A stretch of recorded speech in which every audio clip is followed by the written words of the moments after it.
Stabilité du noyau. Qu'est-ce que c'est qu'un noyau stable? Par exemple, un noyau d'hélium est constitué de 2 protons et de neutrons. Si on compare la masse du noyau au repos et sa masse de ses nucléons aussi au repos, on va trouver que la masse du noyau est inférieure à la masse du nucléon séparé. Ça veut dire que la formation d'un noyau à partir de ces nucléons séparés s'accompagne toujours avec une perte de masse. On appelle défaut de masse. Qu'est-ce que c'est que le défaut de masse? C'est la différence entre la masse du nucléon séparé au repos et la masse du noyau au repos. Ceci sera modélisé par un nucléide X à Z par la relation que vous avez dans le cours, c'est-à-dire Z fois MP plus A moins Z fois Mn moins la masse du noyau.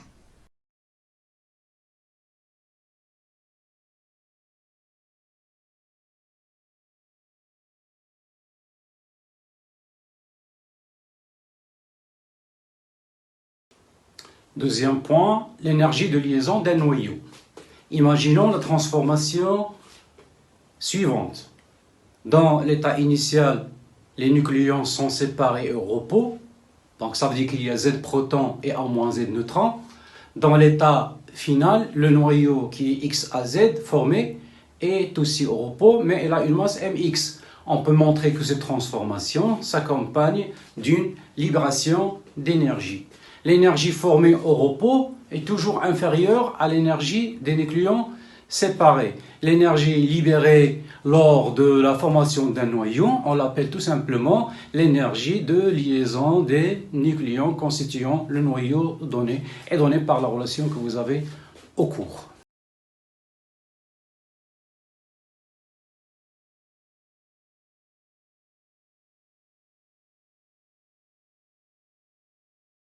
La courbe que vous avez sur votre document, c'est ce qu'on appelle la courbe d'instant. Elle représente l'opposé de l'énergie de liaison par nucléon, c'est-à-dire le quotient moins EL sur A, en fonction du temps. Plus un noyau est lourd, c'est-à-dire le A est élevé, plus importante est son énergie de liaison. Toutefois, cela n'implique pas qu'il soit plus stable. Pour juger la stabilité d'un noyau, il faut considérer ce qu'on appelle l'énergie de liaison par nucléon et qu'on note EL sur A. Un noyau est de temps plus stable que son énergie par nucléon est grande. Si on fait une petite interprétation à la courbe pour le A comprise entre 50 et 70, la courbe représente un minimum très aplati qui correspond aux nucléides les plus stables. Pour A plus grand que 100, la courbe est légèrement augmentée. Elle augmente légèrement. Ça veut dire que les nucléons qui correspondent, les nucléides qui sont lourds, ils sont moins en moins stables.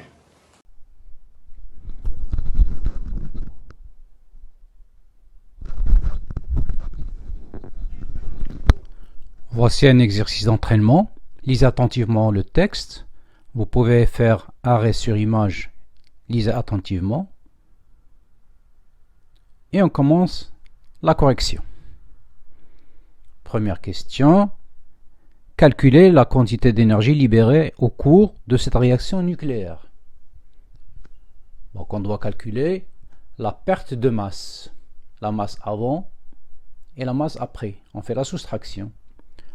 On prend les valeurs du texte, on remplace, on trouve la valeur que vous avez 1,883 10 puissance moins 2 U. L'énergie sous la forme d'énergie cinétique, puis transformée sous forme thermique. Cette quantité d'énergie, essayez de revoir le cours, c'est la variation de la masse fois c carré, la relation d'Einstein. Deuxième question, calculer la quantité d'énergie en joules. L'énergie libérée lors de la transformation d'une mole vaut Na fois Q. Na, c'est la constante d'Avogadro, Q, c'est la quantité d'énergie thermique. on trouve la valeur en joules. Cette énergie, comme vous voyez, elle est très importante. Elle est, si on fait le rapport, c'est 4,6 fois plus grande que celle libérée. Un autre exercice, objectif bac. Lisez attentivement le texte. Toujours, vous pouvez faire l'arrêt sur image. Et on va essayer de répondre aux questions, une par une. Première question, déterminer en les justifiant les valeurs de z et x à partir de la relation. Donc toujours, je vous donne des conseils. Premier conseil, c'est d'appliquer les lois de conservation. Ça, c'est très important.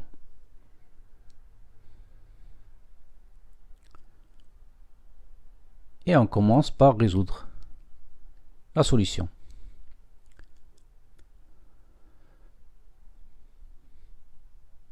Bon, les valeurs de x et de z doivent vérifier la conservation.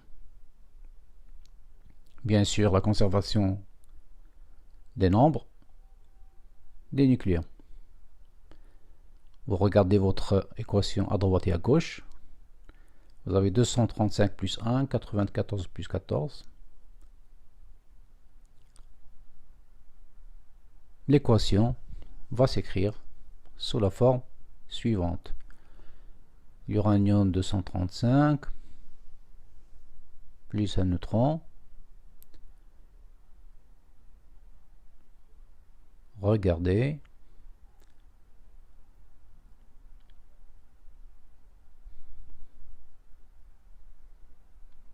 Pour la deuxième question, toujours un conseil, on utilise la masse des atomes pour calculer le bilan énergétique.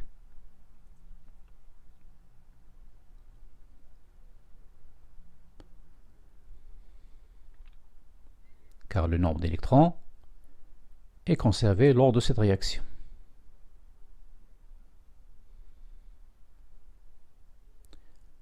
Vous vous souvenez de la relation d'Einstein? Dans la relation d'Einstein, la masse doit être exprimée, essayez de vous souvenir, en kilogrammes pour obtenir l'énergie en joules, c'est-à-dire travailler dans le système international. Question 2, petit a, calculer la perte de masse. On revoit encore une fois le cours, on applique notre relation. La perte de masse est égale la masse avant moins la masse après.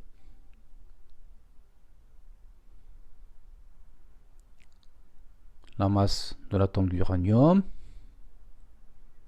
plus la masse du neutron moins la masse de ce qui est à droite.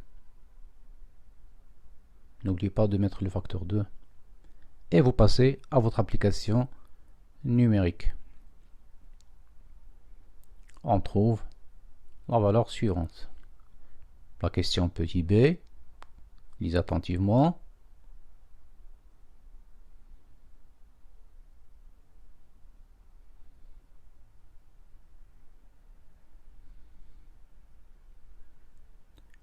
D'après la relation d'Einstein, E égale mc carré. Là, c'est MAV moins 1 après fois c carré. Delta M fois c carré. On fait notre application numérique. D'après les valeurs qu'on a dans le texte. On remplace. Et on fait très attention à ne pas se tromper.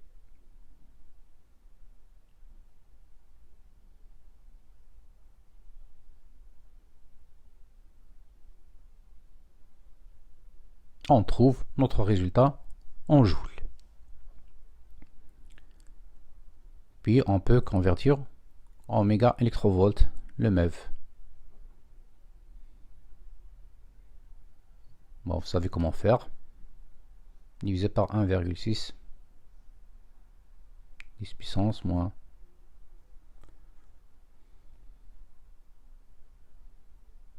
Toujours lisez le texte. Question suivante. Prenez votre temps. Et on répond tout de suite. On cherche la réponse. Toujours des conseils. Bon, vous savez, si vous ne le savez pas, c'est l'occasion. La masse molaire en grammes par mol et la masse d'un atome en unité de masse atomique s'exprime par le même nombre. Revenons au texte. Question 3a. Lisez attentivement. Calculez l'ordre de grandeur de l'énergie libérée par la fission de 5 grammes d'uranium.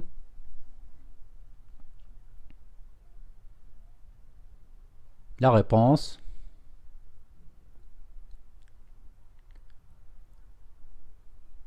La masse molaire de l'uranium, d'après ce qu'on a vu tout à l'heure, c'est 235.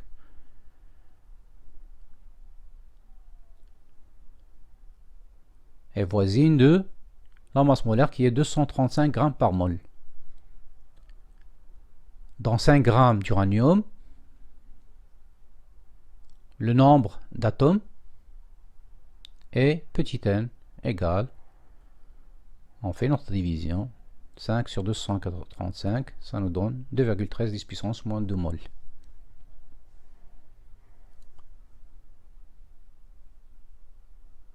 Le nombre d'atomes, bon, vous savez la relation que la quantité de matière, c'est le nombre de moles sur la constante d'Avogadro.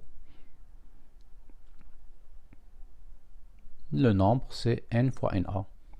On fait notre opération, on trouve la valeur 1,28 10 puissance 22 mol.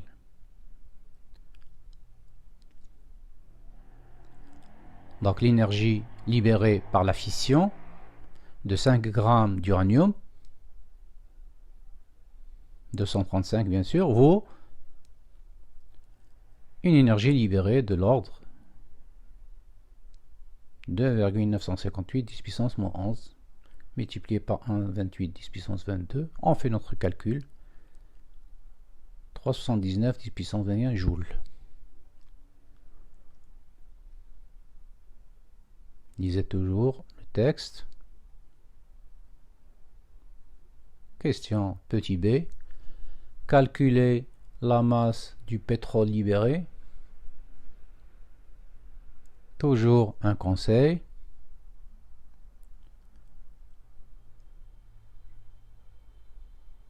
Le pouvoir calorifique, c'est l'énergie libérée par la combustion d'un kilogramme de combustible. Ça, c'est la définition. La solution, la masse de pétrole nécessaire pour produire autant d'énergie serait donc